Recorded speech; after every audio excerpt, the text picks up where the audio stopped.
है पिछले सालों में, ये किसी से छुपा नहीं है। बीजेपी शासित एमसीडी और दिल्ली में सरकार केजरीवाल ने दिल्ली में लोगों का जीना दूभर कर दिया है। ये सबके सामने सच्चाई है।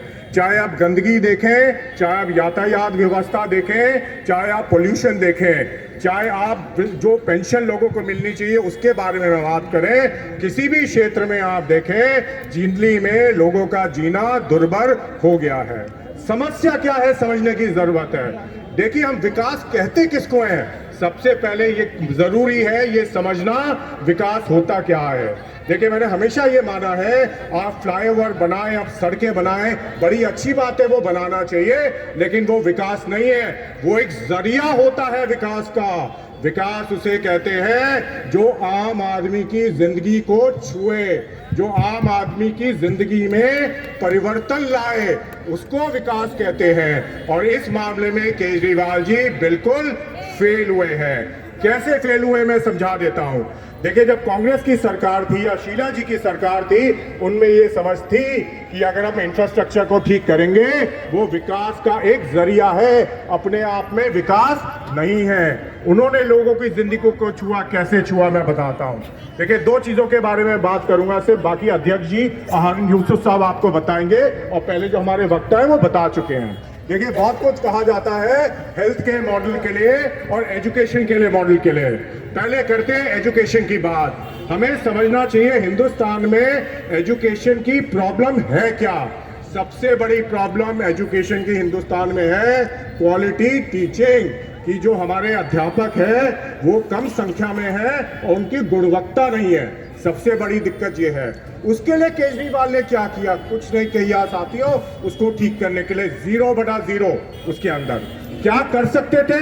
कांग्रेस ने इंटरनेट आईटी रेवोल्यूशन लाया हिंदुस्तान में। अरे, अगर मैं चीफ मिनिस्टर होता ना पिछले 7 साल में, आज दिल्ली के हर स्कूल में ब्लैक बोर्ड के साथ एक डिजिटल बोर्ड होता। वो डिजिटल बोर्ड किस लिए इस्तेमाल होता? क्योंकि जो मैंने बताया, जो क्वालिटी टीचिंग की कमी है, जो गुणवत्ता अध्यापकों की कमी है, उसके साथ एक डिजिटल बोर्ड होता। अगर मेरा हिस्ट्री का टीचर ज्यादा अच्छा नहीं है, उसके ऊपर मैं ऑनलाइन क्लास दिखाता और बच्चों को पढ़ाता। क्या केजरीवाल ने इसमें कुछ किया साथियों? किया? कुछ नहीं किया। एक चीज और बता देता हूं। वो बात करते हैं मैंने क्लासरूम बनाए, बड़े बड़े स्कूल बनाए। दिल्ली में एक स्कूल नहीं बनाया। कहते हैं मैंने 50,000 क्लासरूम बनाए। तो भाई, जब क्लासरूम बनाए तो वहां बच्चे कहां हैं? 2013 में हारून भाई यहाँ है, कांग्रेस की सरकार थी। 2013 में जब सरकार गई, 17 लाख बच्चे दिल्ली के स्कूलों में पढ़ते थे। कितने पढ़ते थे? 17 लाख। आज कितने पढ़ते हैं? 16.5 लाख। 50,000 बच्चे कम हुए और वो कहते हैं मैंने क्लासरूम बना दिए। तो भाई, बच्चे कहाँ हैं? अगर क्लासरूम बना दिए तो कोई जवाब तो देगा।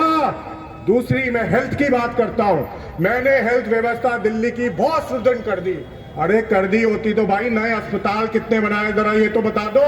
वो बताने को कोई तैयार नहीं है। मोहल्ला क्लिनिकों की हालत आपको पहले वाले वक्ताओं ने बता दी थी। डॉक्टर है नहीं, नर्सें माँ है नहीं, दवाइयाँ मिलती नहीं। वहाँ पे आधों में तो वो गधे या वो घोड़े घूमते रहते हैं, उनके अस्पताल बने हुए हैं। अगर हेल्थ व्यवस्था इतनी सही कही होती तो कोरोना में क्या हजारों जो दिल्ली में मौतें हुई हैं वो हो ही होती? आप सबके परिवार में कोई ना कोई आदमी था जिसको कोरोना था और उसको दिल्ली में अस्पताल का बेड मिलता था? नहीं मिलता था? जवाब दो। आईसीयू मिलता था, वेंटिलेटर मिलता था। और सबसे बड़ा स्कैम बताता हूं, ऐसे ऐसे लोग मुझे मिले हैं कोरोना से पीड़ित थे, प्राइवेट अस्पताल गए, लाखों के बिल उनको देने पड़े। कितने के देने पड़े? लाखों के बिल देने पड़े।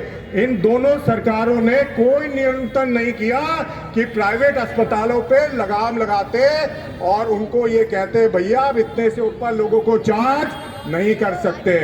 बाकी अध्यक्ष जी आपको विस्तार में हारून जी आपको बताएंगे, लेकिन ये दोनों चीजें हमें सोचने की जरूरत है। अंत में एक बात जरूर कहूंगा, आप सब चांदनी चौक के बाशिंदे हो, हम भी चांदनी चौक के हैं। मेरे दादाजी रामचरण अग्रवाल जी यहीं नौगरे में, हम पराठे वाली गली में रहते थे। उन्होंने इस क्षेत्र की सेवा की 50 साल। उसके बाद जयप्रकाश अग्रवाल जी ने, जो मेरे पिताजी हैं, उन्होंने इस क्षेत्र की सेवा की। और आप लोगों से एक पुराना रिश्ता है चांदनी चौक का, वो कभी मिट नहीं सकता, क्योंकि हम सब चांदनी चौक वाले हैं। और आप लोग यहाँ आए कांग्रेस के जन जागरण अभियान में, आप लोगों का बहुत बहुत धन्यवाद।